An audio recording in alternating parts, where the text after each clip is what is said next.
Nobel ಶಾಂತಿ ಪುರಸ್ಕಾರ ಕೈತಪ್ಪುತ್ತಿದ್ದಂತೆ America ಅಧ್ಯಕ್ಷ Donald Trump ಮತ್ತೊಮ್ಮೆ ರೆಬಲ್ ಆಗಿದ್ದಾರೆ. ಭಾರತದ ಬಳಿಕ ಇದೀಗ ಚೀನಾದ ಮೇಲೆ ಶೇಕಡಾ 100ರಷ್ಟು ಹೆಚ್ಚುವರಿ ಸುಂಕ ವಿಧಿಸಿದ್ದಾರೆ. ಇದಲ್ಲದೆ ಡೊನಾಲ್ಡ್ ಟ್ರಂಪ್ ಚೀನಾ ಅಧ್ಯಕ್ಷ ಶಿ ಜಿನ್ಪಿಂಗ್ ಅವರೊಂದಿಗೆ ಮಾತುಕತೆ ಮತ್ತು ಸಭೆಗಳ ಸಾಧ್ಯತೆಯನ್ನು ಸಹ ತಿರಸ್ಕರಿಸಿದ್ದಾರೆ. ಚೀನಾದ ಉತ್ಪನ್ನಗಳ ಮೇಲಿನ ಶೇಕಡಾ 100ರಷ್ಟು ಸುಂಕವು ನವೆಂಬರ್ 1, 2025ರಿಂದ ಜಾರಿಗೆ ಬರಲಿದೆ ಎಂದು ಡೊನಾಲ್ಡ್ ಟ್ರಂಪ್ ಸ್ಪಷ್ಟಪಡಿಸಿದ್ದಾರೆ. ಭಾರತ ತಂಡದ ಯಂಗ್ ಬ್ಯಾಟರ್ ಯಶಸ್ವಿ ಜೈಸ್ವಾಲ್ ಟೆಸ್ಟ್ ಕ್ರಿಕೆಟ್ನಲ್ಲಿ ಹೊಸ ವಿಶ್ವ ದಾಖಲೆ ಬರೆದಿದ್ದಾರೆ. ಅದು ಸಹ ಸೌತ್ ಆಫ್ರಿಕಾ ತಂಡದ ಮಾಜಿ ನಾಯಕ ಗ್ರೇಮ್ ಸ್ಮಿತ್ ಅವರು 23ನೇ ವಯಸ್ಸಿನಲ್ಲಿ ಬರೆದ ವರ್ಲ್ಡ್ ರೆಕಾರ್ಡ್ ಅನ್ನು ಮುರಿಯುವ ಮೂಲಕ ಎಂಬುದು ವಿಶೇಷ.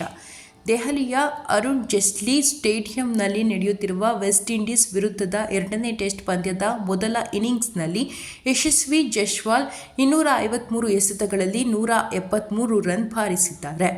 ಈ ಭರ್ಜರಿ ಬ್ಯಾಟಿಂಗ್ನೊಂದಿಗೆ ಜೈಸ್ವಾಲ್ ವಿಶೇಷ ವಿಶ್ವ ದಾಖಲೆಯನ್ನು ತಮ್ಮದಾಗಿಸಿಕೊಂಡಿದ್ದಾರೆ. ಕಳೆದೆರಡು ದಿನಗಳಿಂದ ಬೆಂಗಳೂರಿನಲ್ಲಿ ರಾತ್ರಿ ವೇಳೆ ಮಳೆ ಅಬ್ಬರಿಸುತ್ತಿದೆ. ಶುಕ್ರವಾರ ರಾತ್ರಿಯೂ ಬೆಂಗಳೂರಿನಲ್ಲಿ ಗುಡುಗು ಸಹಿತ ಭಾರೀ ಮಳೆಯಾಗಿದೆ.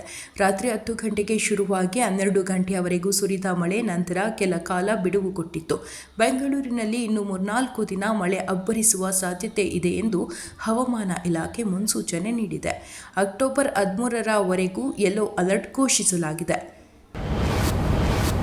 ನಾನು ಎಂದಿಗೂ ಹಿಂದುತ್ವದ ಮತಗಳನ್ನು ಒಡೆಯುವುದಿಲ್ಲ. ನನ್ನ ಮೊದಲ ಆಯ್ಕೆ ಭಾರತೀಯ ಜನತಾ ಪಕ್ಷವೇ. ಅದರ ಹೈಕಮಾಂಡ್ ನನ್ನನ್ನು ಅಯೋಗ್ಯ ಎಂದು ಪರಿಗಣಿಸಿದರೆ ನನ್ನ ಮುಂದಿನ ದಾರಿಗಳು ತೆರೆದಿವೆ ಎಂದು ವಿಜಯಪುರ ಶಾಸಕ ಬಸನಗೌಡ ಪಾಟೀಲ್ ಯತ್ನಾಳ್ ಸ್ಪಷ್ಟ ಮತ್ತು ಖಡಕ್ ಸಂದೇಶ ರವಾನಿಸಿದ್ದಾರೆ.